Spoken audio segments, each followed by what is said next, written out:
Cup of Psychology. I'm your host, Mallory. Today, we are tackling a pervasive secret fear that many of us carry, the fear of being inadequate or unartistic.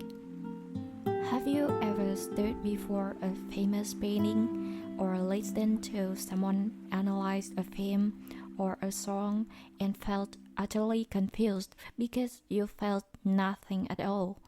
Worse, perhaps you even had a counter reaction and was criticized for being too cold or not understanding the art. As a psychological artist, I want to reassure you, your feeling is not wrong. In fact, it is the only right answer for you. We are going to decode the psychological mechanism behind the art appreciation and demonstrate why art often speaks more about the viewer than the creator. We start by looking at where art originates, the mind of the creator. We often assume that beautiful souls create great work, but this isn't always absolute. In psychology, particularly when analyzing clients' drawings, it's crucial to distinguish between conscious intent. The creator deliberately illustrates a specific idea or narrative.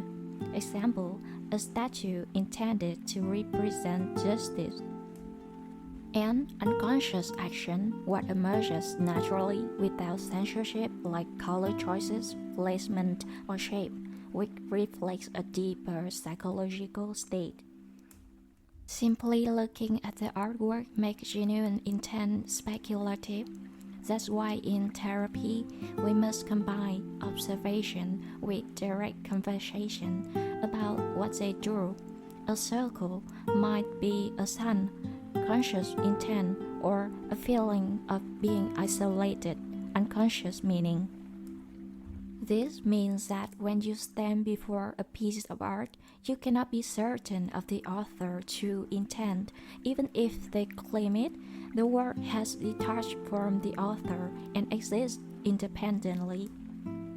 This is a core concept where psychological knowledge liberates you from the pressure to feel what others feel. Let's view art as a projective test. The concept of projection.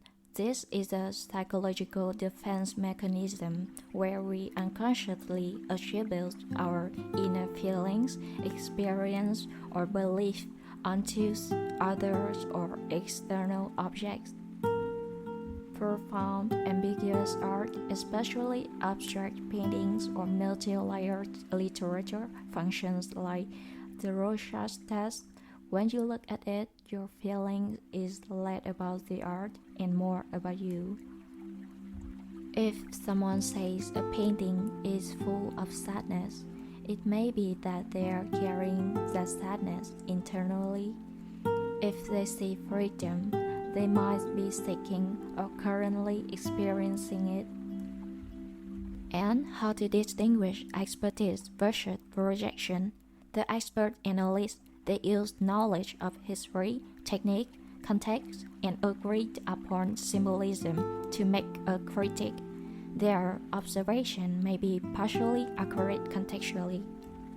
And the feeling projector, they simply state what they feel based on their own lived experience.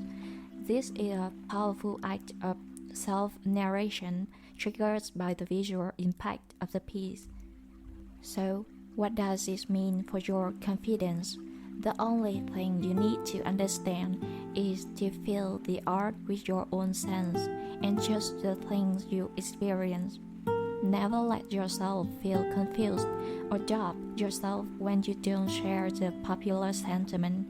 It does not mean you are inadequate or lack artistic sensibility. It only means your psychological history and lived experience are different.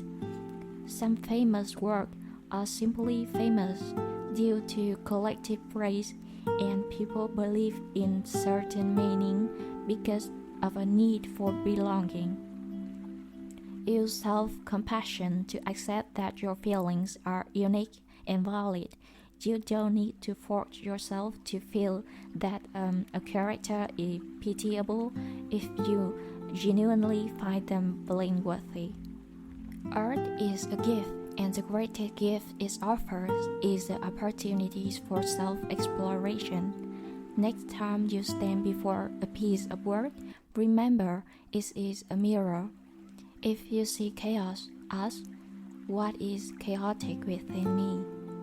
If you see joy, ask, where am I finding this joy? Do not take the experience of others as your guiding light. You are your own lighthouse. Trust in your own feelings. Your feelings are your truth.